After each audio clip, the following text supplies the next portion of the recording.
কথা কাটাকাটি, কথার পিঠে কথা, কথার নাম লতা। কথা বলতে বলতে ঝগড়া লাগতে লাগতে এক সাহাবী রেগে মেগে আগুন, মারামারির জন্য উদ্যত হলেন।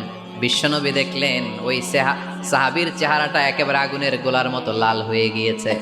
বিশ্বনবী বললেন, ইন্নী লা আ'লামু কালিমাতান, আমি এমন একটা বাক্য জানি, এই রাগান্বিত সাহাবী যদি এখন এই বাক্যটা পড়া শুরু করে দেয়, তার রাগটারে নিমিষেই ঠান্ডা বানাইয়া দিবে কে?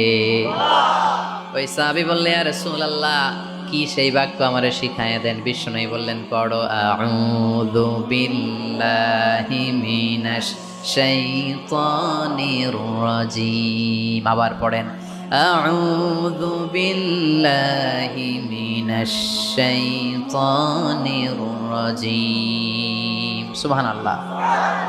রাগ কমানোর দোয়া, সহিহ হাদিস।